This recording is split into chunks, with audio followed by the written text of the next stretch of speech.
નમસ્કાર. ટાટની તૈયારીઓમાં આજે શૈક્ષણિક મનોવિજ્ઞાનમાં જે છેલ્લા ત્રણ ટોપિક વ્યક્તિત્વ, રસમલોવણ અને અભિયોગ્યતા, આ ત્રણેય ટોપિકનો અભ્યાસ આપણે એક જ વિડીયોમાં કરીશું. તો ચાલો પહેલા આપણે શરૂઆત કરીએ વ્યક્તિત્વથી, પર્સનાલિટી. તો વ્યક્તિત્વ એ વ્યક્તિના વિચારો, લાગણીઓ અને વર્તનનો સમૂહ છે જે તેને અન્યોથી અલગ પાડે છે. આ એક જટિલ અને બહુપરિમાણીય ખ્યાલ છે. વ્યુત્પત્તિ. વ્યક્તિત્વ શબ્દ લેટિન શબ્દ પર્સોના પરથી આવ્યો છે, જેનો અર્થ થાય છે માસ્ક અથવા નકાબ, મુખોટું કહી શકાય. એનો અર્થ શું છે કે વ્યક્તિત્વ એ વ્યક્તિની લાક્ષણિકતાઓ અને ગુણોનો સમૂહ છે. સામાન્ય રીતે વ્યક્તિત્વ એટલે કે વ્યક્તિની બાહ્ય છબી. વ્યક્તિત્વ વ્યક્તિના જીવન અને સમાજમાં મહત્વપૂર્ણ ભૂમિકા ભજવે છે. વ્યક્તિત્વની વ્યાખ્યાઓ જોઈએ. વ્યક્તિત્વને વિવિધ વિદ્વાનોએ અલગ રીતે વ્યાખ્યાયિત કર્યું છે, જેમાં વોલપોર્ટે શું કીધું છે 1937માં કે વ્યક્તિત્વ એ વ્યક્તિની અંદરના મનોશારીરિક તંત્રોનું ગત્યાત્મક સંગઠન છે, જે તેના પર્યાવરણ સાથેના તેના અનુકૂલનને નિર્ધારિત કરે છે. અને વોલપોર્ટે 1961માં કીધું કે વ્યક્તિત્વ એ વ્યક્તિની લાક્ષણિક વર્તણૂક અને વિચારસરણી નક્કી કરતું ગત્યાત્મક સંગઠન છે. વ્યક્તિત્વના પ્રકારલક્ષી અભિગમો જોઈએ. પ્રાચીન સમયમાં વ્યક્તિત્વને સમજવા માટે વિવિધ અભિગમો અપનાવવામાં આવ્યા હતા. ભારતીય દર્શનશાસ્ત્રમાં ત્રિગુણ સિદ્ધાંત આપવામાં આવ્યો, સત્વ, રજસ અને તમસ. ત્યાર પછી આપણે આગળ વાત કરીએ કે ચરક સંહિતા. પ્રકૃતિના આધારે વ્યક્તિત્વના પ્રકારો એની અંદર પાડવામાં આવ્યા છે. હિપોક્રેટ્સ 4 સ્વભાવ: રક્ત પ્રધાન, કપ પ્રધાન, પિત્ત પ્રધાન અને સ્વગ પ્રધાન. ચરક સંહિતાની વાત કરીએ તો ચરક સંહિતામાં વાત પ્રકૃતિ, પિત્ત પ્રકૃતિ અને કપ પ્રકૃતિ એમ 3 પ્રકૃતિની વાત કરી છે. વાત પ્રકૃતિવાળા માણસો ખૂબ જ ચંચળ અને સક્રિય હોય છે. પિત્ત પ્રકૃતિવાળા જે છે માણસો ઉગ્ર સ્વભાવના હોય છે અને કપ પ્રકૃતિવાળા માણસો ઠંડા અને સુસ્ત હોય છે. શરીરના બાંધાના આધારે પ્રકારો. ક્રેસ્મર અને સેલ્ડને શરીરના બાંધાના આધારે વ્યક્તિત્વના પ્રકારો વર્ણવ્યા છે. ક્રેસ્મરે પાતળો, ખેલાડી અને જાડો. સેલ્ડને એન્ડોમોર્ફિક, મેસોમોર્ફિક અને એક્ટોમોર્ફિક. આગળ વધીએ પ્રવૃત્તિની દિશાના આધારે. તો કાર્લ યુંગે પ્રવૃત્તિની દિશાના આધારે વ્યક્તિત્વના 2 પ્રકારો આપ્યા છે. એક બહિર્મુખી, જે બહારની દુનિયામાં રસ ધરાવનાર હોય, અને અંતર્મુખી, પોતાની અંદર જ રસ ધરાવનાર. વ્યક્તિત્વ ગુણલક્ષી અભિગમ. ગોર્ડન વોલપોર્ટના મત મુજબ વ્યક્તિત્વ ગુણોનો સમૂહ છે. એમાં મુખ્ય ગુણો વાત કરીએ તો વ્યક્તિના જીવનમાં પ્રભુત્વ ધરાવતા ગુણો, કેન્દ્રીય ગુણો, વ્યક્તિની લાક્ષણિકતા દર્શાવતા સામાન્ય ગુણો, અને ગૌણ ગુણો તો ચોક્કસ પરિસ્થિતિઓમાં દેખાતા ગુણો. મનોગત્યાત્મક અભિગમ. સિગમન્ડ ફ્રોઈડ મનોગત્યાત્મક અભિગમ રજૂ કર્યો છે, જેમાં વ્યક્તિત્વને 3 ભાગોમાં વહેંચવામાં આવ્યું છે. આનંદના સિદ્ધાંત ઉપર કામ કરે છે. અહમ, ઈગો, વાસ્તવિકતાના સિદ્ધાંત પર કામ કરે છે. પરાહમ, સુપર ઈગો, નૈતિકતાના સિદ્ધાંત પર કામ કરે છે. વ્યક્તિત્વ વિકાસના તબક્કાની વાત કરીએ તો ફ્રોઈડે વ્યક્તિત્વના વિકાસના 5 તબક્કાઓ વર્ણવ્યા છે. એમાં પહેલો જે છે મુખ અવસ્થા, બીજું છે ગુદા અવસ્થા, ત્રીજું છે શિશ્ન અવસ્થા, ચોથું સુષુપ્ત અવસ્થા અને 5મું છે જનન અવસ્થા. વ્યક્તિત્વ માપન પદ્ધતિઓ. વ્યક્તિત્વને માપવા માટે વિવિધ પદ્ધતિઓનો ઉપયોગ થાય છે. એમાં નિરીક્ષણ એટલે કે ઓબ્ઝર્વેશન પદ્ધતિ, મુલાકાત પદ્ધતિ, ઇન્ટરવ્યુ, પ્રશ્નાવલી અને મનોવૈજ્ઞાનિક કસોટીઓ. હર્મન રોસાર્કે શાહી ડબ્બા કસોટી, કથાબોધ કસોટી, થીમેટિક એપ્રિસિએશન ટેસ્ટ. હવે સ્વનો ખ્યાલ. સ્વ એટલે કે વ્યક્તિ પોતાની જાતને કેવી રીતે જુએ છે અને અનુભવે છે. સ્વ ખ્યાલ વ્યક્તિના વ્યક્તિત્વનો મહત્વપૂર્ણ ભાગ છે. આત્મજાગૃતિ, આત્મસન્માન અને આત્મનિયંત્રણ. તો વ્યક્તિત્વના અગત્યના જે ટોપિક છે મેં તમને સમજાવી જ નાખ્યા છે. હવે આ વ્યક્તિત્વને લગતા જે પ્રશ્નો અને જવાબો આપણે જોઈએ. પર્સનાલિટી શબ્દ કયા લેટિન શબ્દ પરથી ઉતરી આવ્યો છે? તો શરૂઆતમાં જ આપણે ચર્ચા કરી હતી કે પર્સનાલિટી શબ્દ લેટિન શબ્દ પર્સોના પરથી ઉતરી આવ્યો છે, જેનો અર્થ શું થાય છે? મુખોટું, અથવા વાત કરીએ તો બીજું એનો અર્થ જે છે મહોરું થાય છે. લેટિન ભાષામાં પર્સના શબ્દનો અર્થ શું થાય છે? તો પર્સનાનો અર્થ રંગમંચ પર પાત્ર ભજવતા પાત્રએ ચહેરા પર પહેરેલું મહોરું એટલે કે માસ્ક થાય છે. ગોર્ડન ઓલપોર્ટે વ્યક્તિત્વની વ્યાખ્યા કયા વર્ષોમાં આપી હતી? તો 1937 ને 1961માં. ભારતીય દર્શનશાસ્ત્રમાં વ્યક્તિત્વના કયા 3 પ્રકારો દર્શાવ્યા છે? તો સત્વ, રજસ અને તમસ, સાત્વિક, રાજસિક, તામસી. 5મા નંબરનો પ્રશ્ન, ચરક સંહિતા મુજબ શારીરિક દોષના આધારે કયા પ્રકારો પડે છે? તો ચરક સંહિતા મુજબ વાત પ્રકૃતિ, પિત્ત પ્રકૃતિ અને કફ પ્રકૃતિ એમ 3 પ્રકારો પડે છે. કયા ગ્રીક વૈદ્યે શરીરના રસોના આધારે વ્યક્તિત્વના પ્રકારો પાડ્યા હતા? ગ્રીક વૈદ્ય હિપોક્રેટ્સે શરીરના રસોના આધારે વ્યક્તિત્વના પ્રકારો પાડ્યા હતા. ક્રેસ્મર અને સેલ્ડને શરીરના બાંધાના આધારે કયા 3 પ્રકારો આપ્યા છે? તો આંતર સ્તર પ્રધાન, મધ્ય સ્તર પ્રધાન અને બાહ્ય સ્તર પ્રધાન. 8મા નંબરનો પ્રશ્ન જોઈએ. પ્રવૃત્તિની દિશાના આધારે અંતર્મુખ અને બહિર્મુખ પ્રકારો કોણે આપ્યા છે? તો મનોવૈજ્ઞાનિક કાર્લ યુંગે અંતર્મુખ અને બહિર્મુખ પ્રકારો આપ્યા છે. ગોર્ડન ઓલપોર્ટે આપેલા વ્યક્તિત્વના વિશિષ્ટ ગુણ લક્ષણો કયા છે? તો અધિપતિ ગુણ, કેન્દ્રીય ગુણ અને ગૌણ લક્ષણ. સિગ્મન્ડ ફ્રોઈડે વ્યક્તિત્વના કયા 3 અંગો દર્શાવ્યા છે? તો ઇગો, સુપર ઇગો અને ઈડ. ફ્રોઈડના મતે ઈડ કયા સિદ્ધાંત પર કાર્ય કરે છે? તો એ સુખના સિદ્ધાંત પર કામ કરે છે. 12મા નંબરનો પ્રશ્ન, કઈ અવસ્થામાં છોકરાઓ ઇડિપસ ગ્રંથિ અનુભવે છે? પૂર્વ લિંગ અવસ્થા દરમિયાન છોકરાઓ ઇડિપસ ગ્રંથિ અનુભવે છે.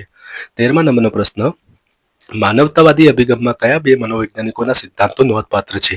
તો કાર્લ રોજર્સ અને મેસ્લોના સિદ્ધાંતો નોંધપાત્ર છે.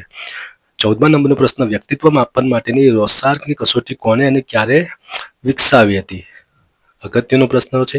હર્મન રોસાર્કે વર્ષ 1921માં કસોટી વિકસાવી હતી, શાહીના દાગાની કસોટી. 15મા નંબરનો પ્રશ્ન, ટાટ કસોટીનું પૂરું નામ શું છે? તો થીમેટિક એપ્રિસિએશન ટેસ્ટ, વિષય અધિપ્રત્યક્ષ કસોટી. 16મા નંબરનો પ્રશ્ન પણ અગત્યનો છે. MMPI નું પૂરું નામ જણાવો? તો મિનેસોટા મલ્ટીબેસિક પર્સનાલિટી ઇન્વેન્ટરી. સ્વ સેલ્ફના મુખ્ય 3 પ્રકારો કયા છે? તો સ્વના 3 પ્રકારો છે. એમાં પહેલો વાસ્તવિક સ્વ, સંભવિત સ્વ અને આદર્શ સ્વ. 18મા નંબરનો પ્રશ્ન, STP ટેસ્ટમાં કયા 3 ચિત્રો દોરવાનું કહેવામાં આવે છે? તો H એટલે કે ઘર, હાઉસ, T ઝાડ, ટ્રી અને P વ્યક્તિ, પર્સન. તો આ મુજબ આપણે આજે વ્યક્તિત્વનું જે ટોપિક છે એ પૂર્ણ કરીએ છીએ. હવે પછી આપણે આગળનો જે બીજો ટોપિક છે રસ મનોવલણ, એનો આપણે અભ્યાસ કરીએ. મનોવલણ, પ્રસ્તાવનાની વ્યાખ્યા જોઈએ. મનોવલણ એ કોઈ ચોક્કસ વસ્તુ, વ્યક્તિ અથવા પરિસ્થિતિ પ્રત્યે એક ખાસ પ્રકારની પ્રતિક્રિયા આપવાની સુસંગત, સંપાદિત અને આવેગપૂર્ણ પૂર્વવૃત્તિ છે. તે આપણા વિચારો, લાગણીઓ અને વર્તનને અસર કરે છે. એની મુખ્ય વ્યાખ્યાઓ જોઈએ તો બી કુપ્પુસ્વામીએ મનોવલણ વિશે શું કહ્યું છે કે મનોવલણ એ વ્યક્તિની માનસિક અને ભાવનાત્મક તૈયારી છે જે તેને કોઈ વસ્તુ અથવા પરિસ્થિતિ પ્રત્યે પ્રતિભાવ આપવા માટે પ્રેરે છે. ઓલપોર્ટે શું કહ્યું છે કે મનોવલણ એ અનુભવ દ્વારા સંગઠિત માનસિક અને ન્યુરોસાયકિક સ્થિતિ છે જે વ્યક્તિની તમામ વસ્તુઓ અને પરિસ્થિતિઓ પ્રત્યેની પ્રતિક્રિયા પર દિશાત્મક અથવા ગતિશીલ પ્રભાવ પાડે છે. બારોન અને બારિયને શું કીધું છે કે મનોવલણ એ લોકો, મુદ્દાઓ અથવા જૂથો વિશેના મૂલ્યાંકનનો સમાવેશ કરે છે. મનોવલણનું સ્વરૂપ જોઈએ. નેચર ઓફ એટીટ્યુડ ભાગ 1. શીખેલું, જન્મજાત નહીં. મનોવલણ જન્મથી હોતું નથી, પરંતુ તે પરિવાર, શાળા અને સમાજ દ્વારા આકાર પામે છે. મોટા ભાગે કાયમી. મનોવલણ બદલવું મુશ્કેલ છે કારણ કે તે ઊંડાણપૂર્વક સ્થાપિત થયેલું હોય છે. હંમેશા વ્યક્તિ અથવા વસ્તુના સંદર્ભમાં જોઈએ તો દરેક મનોવલણ કોઈ વ્યક્તિ, વસ્તુ અથવા પરિસ્થિતિ સાથે જોડાયેલું હોય છે. મનોવલણનું સ્વરૂપ. નેચર ઓફ એટીટ્યુડ ભાગ 2. વ્યક્તિગતથી જૂથમાં વિકાસ. મનોવલણ વ્યક્તિગત અનુભવોથી શરૂ થાય છે અને ધીમે ધીમે જૂથમાં ફેલાય છે. જૂથવ્યાપી વલણ. સમાજમાં કેટલાક વલણો સામાન્ય હોય છે અને તે જૂથના સભ્યો દ્વારા વહેંચવામાં આવે છે. હેતુપૂર્ણ અને ભાવનાત્મક. મનોવલણ હંમેશા કોઈ ચોક્કસ હેતુથી જોડાયેલું હોય છે અને તેમાં લાગણીઓ સામેલ હોય છે. ગમા અણગમા દર્શાવે છે. મનોવલણ આપણને કોઈ વસ્તુ ગમે છે કે નહીં તે દર્શાવે છે. મનોવલણ ઘડતરની પદ્ધતિઓ. ક્લાસિકલ કન્ડિશનિંગ, સહયોગી શિક્ષણ દ્વારા વલણનું ઘડતર. ઓપરેટિંગ કન્ડિશનિંગ, પુરસ્કાર અને સજા દ્વારા વલણનું ઘડતર. નિરીક્ષણાત્મક શિક્ષણ, અન્ય લોકોના વર્તનનું અવલોકન કરી વલણનું ઘડતર. રોલ મોડેલ વર્તન, આદર્શ વ્યક્તિના વર્તન દ્વારા વલણનું ઘડતર. મનોવલણ ઘડતરને અસર કરતા પરિબળો જોઈએ. પરિવાર. બાળપણમાં પરિવારના સભ્યોની વલણોની અસર થાય છે. સામાજિકીકરણ જોઈએ તો સમાજમાં રહેવાથી મળતા અનુભવ અને વલણો. સીધો અનુભવ જોઈએ તો કોઈ ઘટના અથવા પરિસ્થિતિનો સીધો અનુભવ થવાથી ઘડાતું વલણ. માધ્યમો ટેલિવિઝન, રેડિયો અને સોશિયલ મીડિયા દ્વારા ઘડાતું વલણ. વલણ બદલવાની રીતો જોઈએ તો વે ટુ ચેન્જ એટીટ્યુડ. શિક્ષણ માહિતી અને જ્ઞાન દ્વારા વલણ બદલવું. કોઈ વિચારધારા અથવા માન્યતાનો ફેલાવો કરીને વલણ બદલવું. સમૂહમાં ચર્ચા કરીને વલણ બદલવું. કાયદા દ્વારા વલણમાં પરિવર્તન લાવવું. વલણ પરિવર્તનમાં અવરોધો. Barriers of to attitude change. મનોવલણ જેટલું મજબૂત હોય તેટલું જ બદલવું મુશ્કેલ છે. જટિલ વલણોને બદલવા મુશ્કેલ છે. વ્યક્તિ માટે મહત્વપૂર્ણ વલણો બદલવા મુશ્કેલ છે. અન્ય વલણો સાથે જોડાયેલા વલણો બદલવા પણ મુશ્કેલ છે. જે વલણ ઉપયોગી હોય તેને બદલવું મુશ્કેલ છે. પૂર્વગ્રહ છેલ્લો જે ટોપિક છે એ જોઈએ આપણે એમાં મનોવલણમાં કે પૂર્વગ્રહ એ કોઈ વ્યક્તિ અથવા જૂથ વિશે નકારાત્મક વલણ છે જે અપૂરતી માહિતી અથવા અનુભવ પર આધારિત હોય છે. તે એક પ્રકારનો પૂર્વ નિર્ધારિત અભિપ્રાય છે. વ્યાખ્યાઓ જોઈએ તો ન્યૂ કોમ્બે શું કીધું છે કે પૂર્વગ્રહ એક પ્રતિકૂળ વલણ છે જે વ્યક્તિ અથવા જૂથને તેના સભ્યપદના આધારે નકારાત્મક રીતે મૂલવે છે. હોગબર્ને શું કીધું છે કે પૂર્વગ્રહ એક તર્કહીન સામાન્યીકરણ છે જે કોઈ વ્યક્તિ અથવા જૂથ વિશેના નકારાત્મક અભિપ્રાય પર આધારિત હોય છે. તો અહીંયા આપણે મનોવલણ જે ટોપિક છે એના અગત્યના પોઈન્ટ જોઈ લીધા. હવે આપણે પ્રશ્નો અને જવાબો જોઈએ મનોવલણને લગતા. તો પ્રશ્ન 1, મનોવલણ એટલે શું? તો મનોવલણ એટલે કે અમુક વસ્તુ, વ્યક્તિ કે પરિસ્થિતિ પ્રત્યે વિશિષ્ટ પ્રતિક્રિયા કરવાની સુસંગત, સંપાદિત અને આવેગયુક્ત પૂર્વવૃત્તિ. પ્રશ્ન 2, મનોવલણ જન્મજાત હોય છે કે સંપાદિત? તો મનોવલણ જન્મજાત હોતા નથી, પરંતુ તે સામાજિકીકરણ અને શિક્ષણની પ્રક્રિયા દ્વારા સંપાદિત એટલે કે શીખેલા હોય છે. પ્રશ્ન નંબર 3, ઓલપોર્ટના મતે મનોવલણ એટલે શું? તો ઓલપોર્ટના મતે મનોવલણ ચોક્કસ વ્યક્તિ, વસ્તુ કે પરિસ્થિતિ પ્રત્યેની માનસિક તત્પરતા છે. પ્રશ્ન નંબર 4, મનોવલણ પરિવર્તનમાં કઈ બાબતો અવરોધક છે?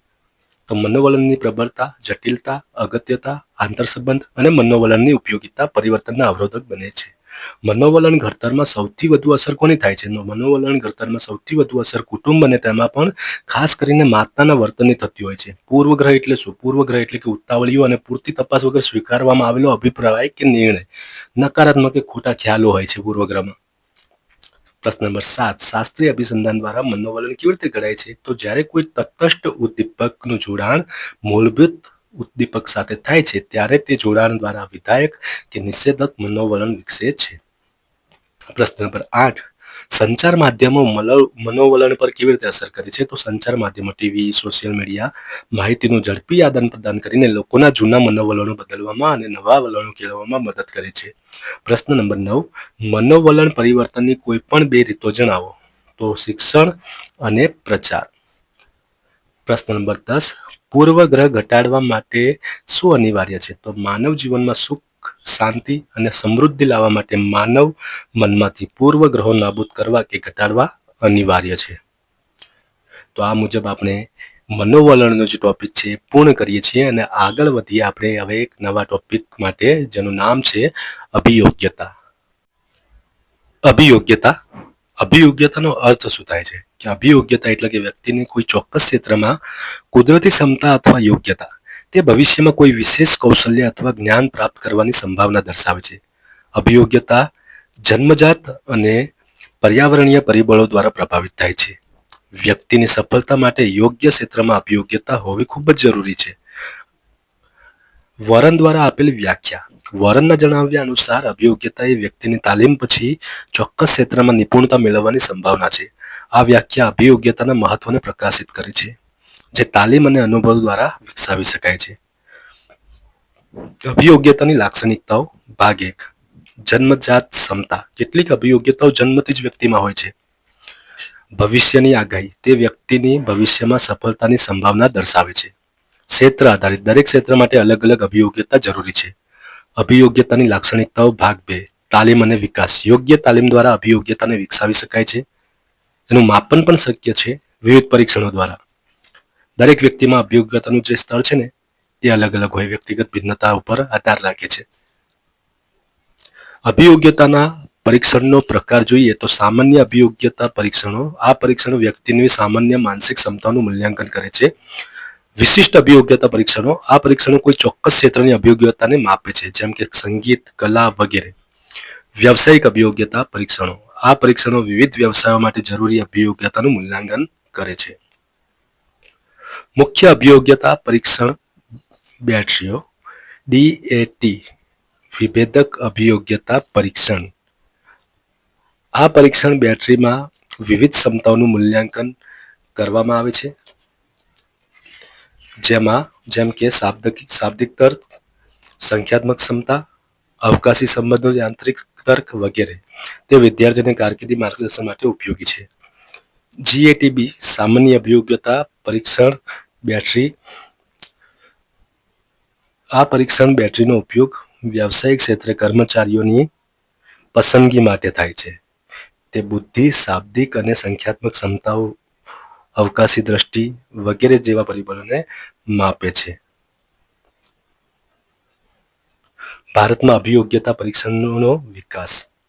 ભારતમાં અભિયોગ્યતા પરીક્ષણનો વિકાસ શિક્ષણ અને ઉદ્યોગ ક્ષેત્રે જરૂરિયાતોને પહોંચી વળવા માટે થયો છે.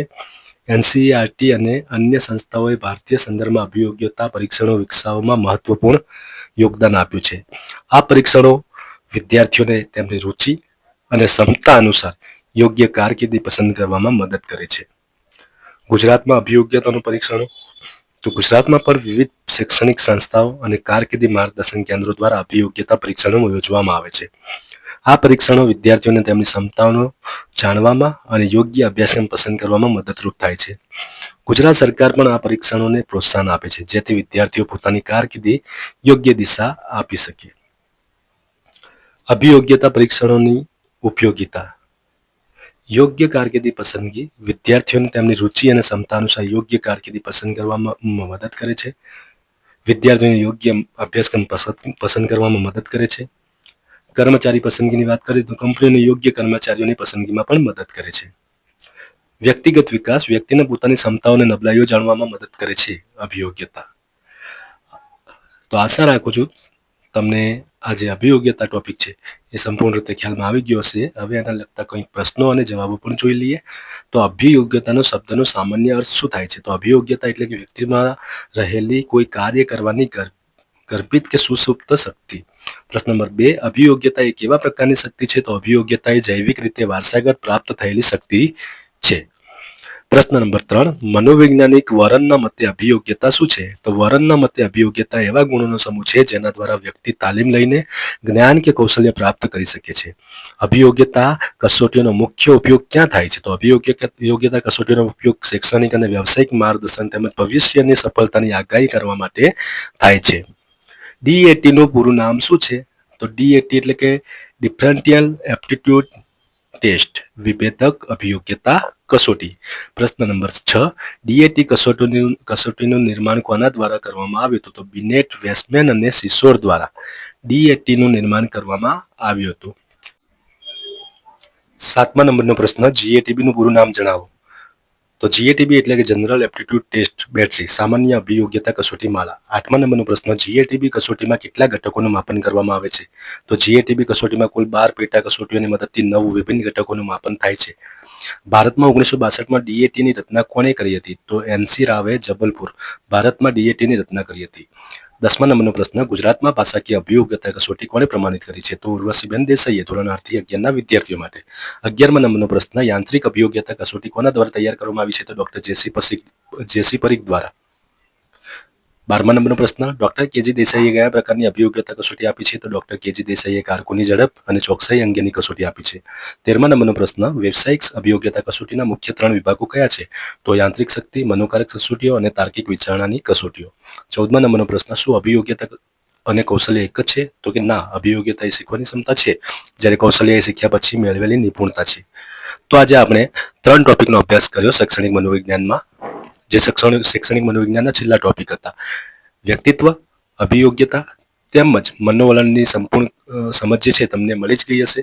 હવે પછી આપણે મારી યુટ્યુબ ચેનલમાં એક નવો ટોપિક શરૂ કરવા જઈ રહ્યા છીએ. 10 ગુણનો જેનો ગુણભાર છે એવો ટોપિક, એટલે કે વર્ગ વ્યવહાર મૂલ્યાંકન, ક્રિયાત્મક સંશોધન અને આંકડાશાસ્ત્રના જે અગત્યના જે ટોપિક છે એ પણ હવે પછીના નવા વિડીયોમાં આપણે જોઈશું.